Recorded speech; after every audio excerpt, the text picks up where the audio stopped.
Hello, this is Les. Welcome to my YouTube channel. Today I'm going to debut another one of my steam traction engines.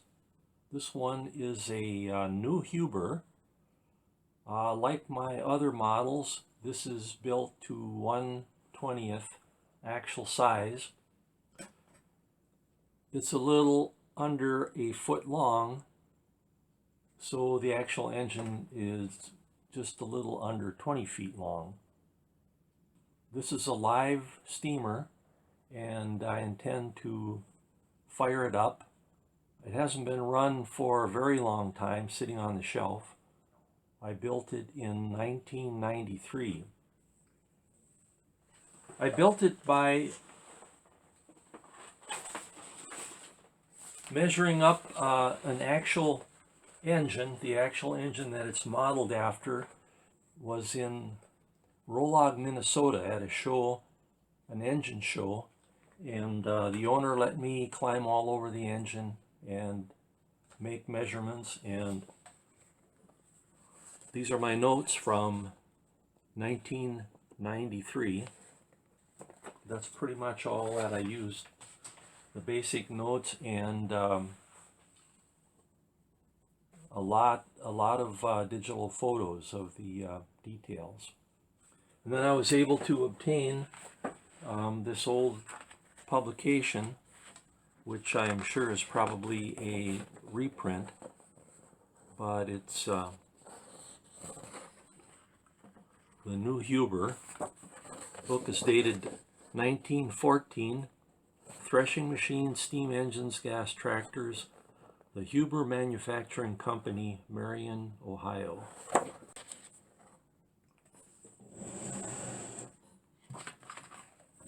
They made a lot of farm equipment, separators and just all kinds of stuff. I'm not a farm boy. I don't know anything about this farming equipment, especially the antique. This is a complete thresher. The engine that I built is this one right here, 25 horsepower plowing engine.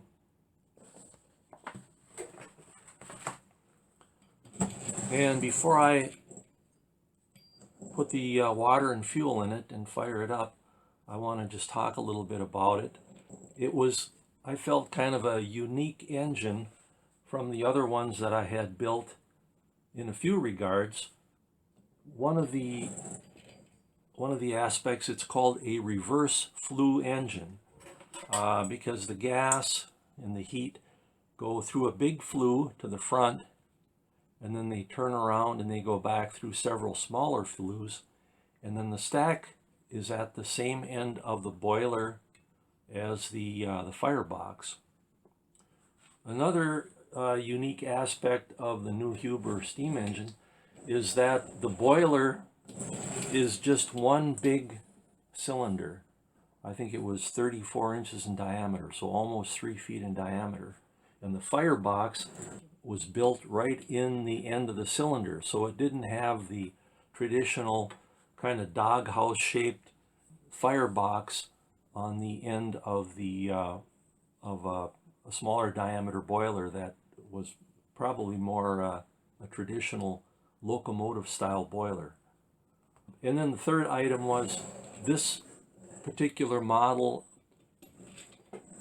was called a straw burner. It had a very large firebox opening on the back so that you could feed straw into the end of the firebox, the end of the boiler, for fuel, because apparently in some areas that was a lot cheaper than wood or coal, and it was available when they were thrashing.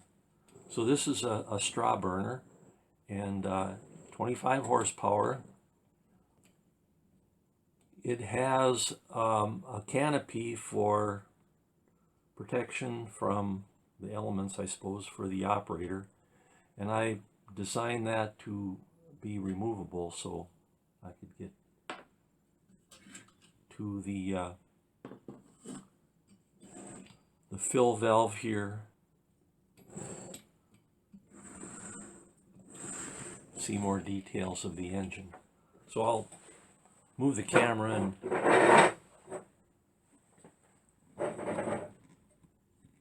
show the details at this time.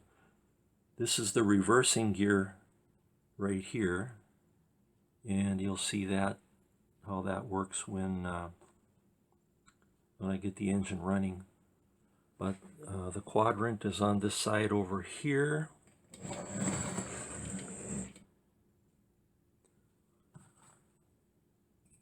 This is the reversing lever, and this is the clutch lever right here.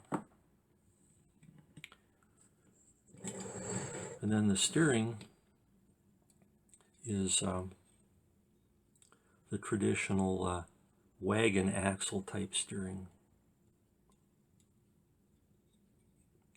The front of the engine has a large water tank right here, but in this case I'm using it for the butane because the engine is fired by butane.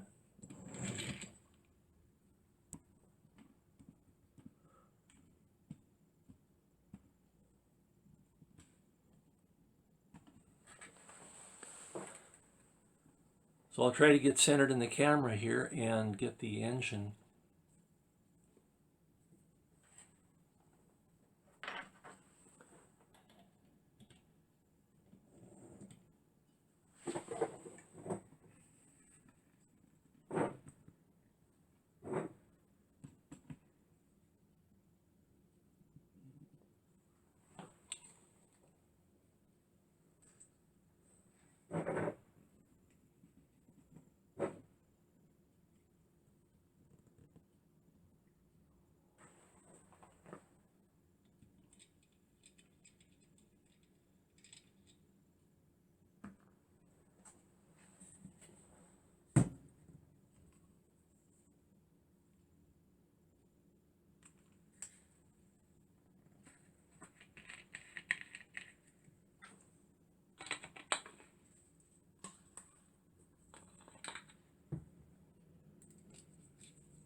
Again, this is the safety valve, set at about 10 psi.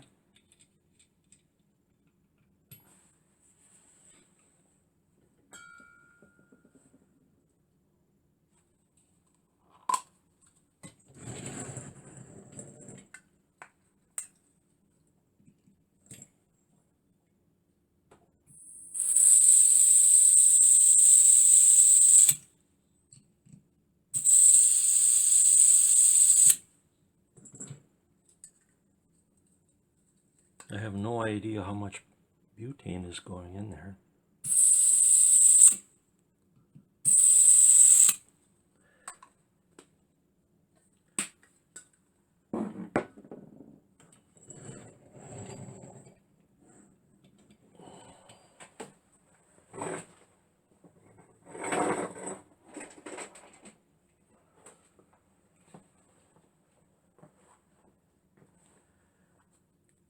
According to my notes, this is how I used to light it.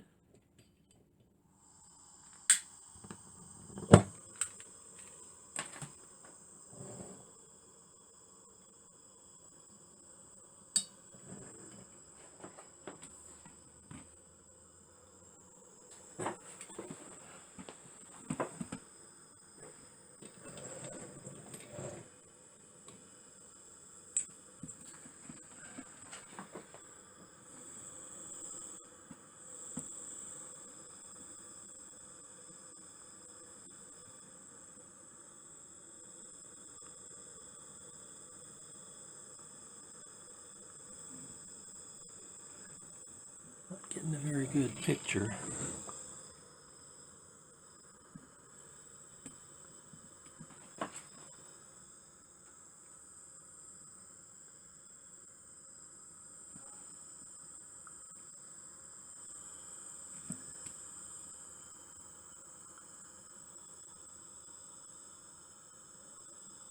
Well, I can see that the torch is going, but it does not show up very well.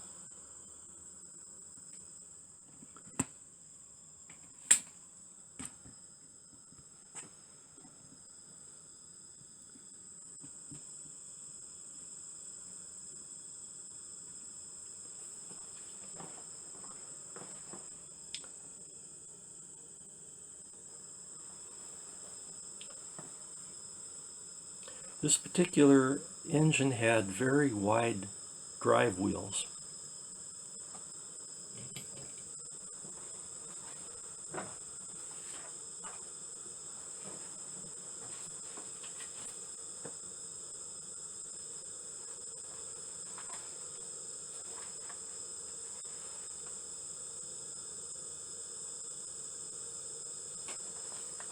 According to my notes, 31 inches wide.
I should be able to slow it down a little bit by turning the gas down a little bit.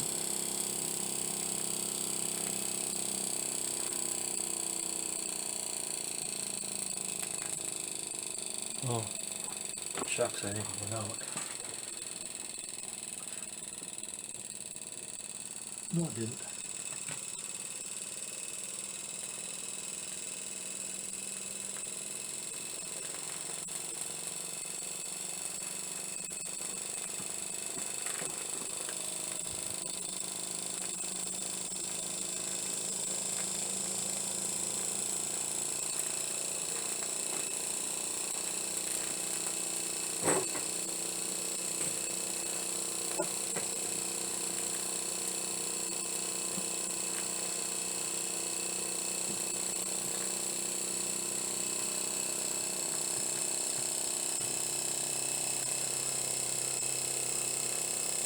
Let's try engaging the clutch.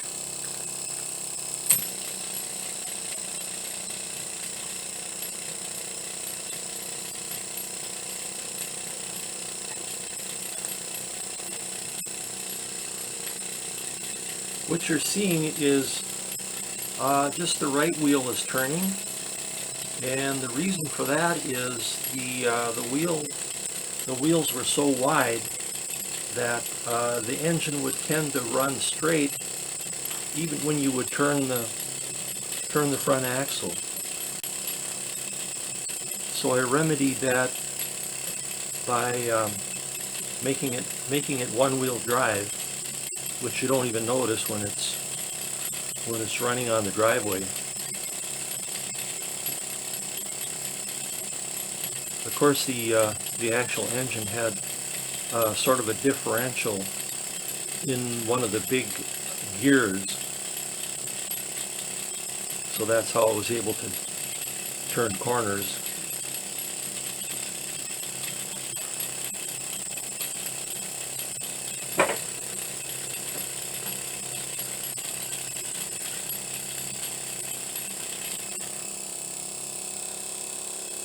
I'll try a reversing gear.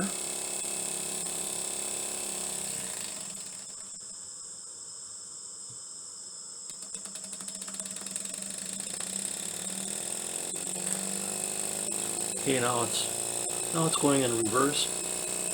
And check that by engaging the wheels.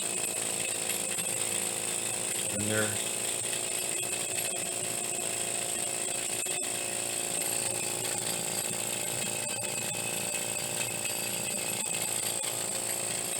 definitely going in reverse.